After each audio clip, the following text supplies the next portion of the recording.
Europe 1. Sophie Joviard avec l'émission Les Trésors, dont on parlait tout à l'heure, diffusée sur France 5. Vous avez allié les arts de la table et l'histoire. Eh bien, Marion a fait ça aussi tous les jours. Et aujourd'hui, Marion, vous vous intéressez aux pralines roses. Et je dis rose comme je veux. Ouais. Commencez pas à bon lyonnais. On n'a rien dit. Ouais. Alors, la praline rose, vous savez, c'est une amande un petit peu bosselée parce qu'elle est enrobée de sucre cuit rose. Alors, la praline, elle est née en 1649. C'est un cuisinier, Clément Jaluseau, cuisinier d'un duc, le comte du Plessis-Praslin, qui a eu en fait Praslin, vous avez bien entendu, qui a eu en fait l'idée de faire griller des amandes et de les enrober dans ce sucre caramélisé, simplement parce qu'il regardait l'un de ses commis en train de manger des fois des amandes et des fois du sucre caramélisé. Ça lui a donné cette idée d'associer les deux. Voilà. Puis la petite histoire raconte peut-être que cette amande serait tombée dans le sucre. C'est ça. Il y a toute une légende autour de cette praline. Alors il aurait présenté à un dîner ces pralines qu'on aurait servi le 14 décembre 1649 à Bordeaux dans un plat énorme en vermeil, et on utilisait une cuillère en or pour servir toutes ces pralines. Voilà. Alors ce cuisinier Clément Jaluseau a ouvert sa boutique à Montargis. Montargis, vous savez, c'est dans le Loiret, en dessous de Fontainebleau, et c'était sa ville natale. Il a ouvert sa propre confiserie qui a été reprise par un certain monsieur Mazet, et on va à Montargis encore aujourd'hui pour découvrir cette recette ancestrale, toujours cette confiserie Mazet. Et je vous propose d'ailleurs de goûter cette petite praline. Alors vous allez voir, c'est la catastrophe qui commence, enrobée d'un sucre marron. Alors voilà, justement là, c'est vrai que c'est vraiment l'ancêtre de la praline lyonnaise qui est rose, le bonbon lyonnais est rose. Et justement là, on va déguster grâce à vous. Commencez Sophie, commencez. Alors là, attention aux dents. Alors la praline rose en elle-même, on ne sait pas.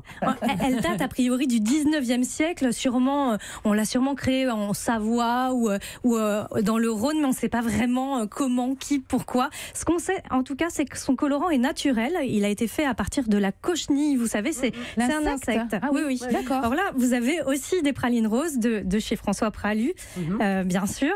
Alors, la première recette qui a été faite avec des pralines roses, c'est le gâteau de Saint-Genis. Voilà, la brioche, là, c'est terrible. Une brioche. La brioche à la praline. Voilà, une brioche à hors de forme ronde qui a été créée en 1860 par un pâtissier qui s'appelle Pierre Labully à Saint-Genis-sur-Guiers. Et du coup, ces pralines étaient mises à l'intérieur et à la cuisson, elles fondaient. C'est extraordinaire. Et on l'appelle toujours la brioche de Saint-Genis, madame. Voilà, tout à fait. Et Saint-Genis, c'est à 80 km de Lyon. Et il faut savoir que les pralines roses sont arrivées toutes seules. Elles ont fait le chemin. Elles ont pris leur petite voiture, petites pattes de pralines roses.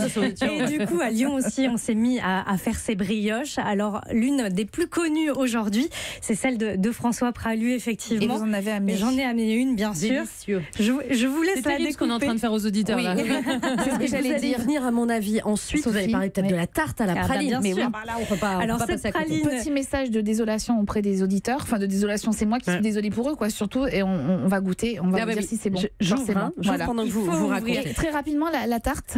C'est délicieux. Alors, cette tarte aux pralines, en fait, elle a été créée à Lyon. Elle s'est transmise de génération en génération. Et c'est Alain Chapelle, le chef, qui l'a redécouverte en 1975, qui l'a mis à sa carte. Et depuis, c'est devenu un classique lyonnais extraordinaire. Je vous conseille juste d'aller à la Maison Jocteur, à l'île Barbe ou à Paul Bocuse pour déguster les meilleures tartes à la praline de Lyon. Dit-elle en ouvrant le paquet où il y a une brioche à la praline qu'elle va couper.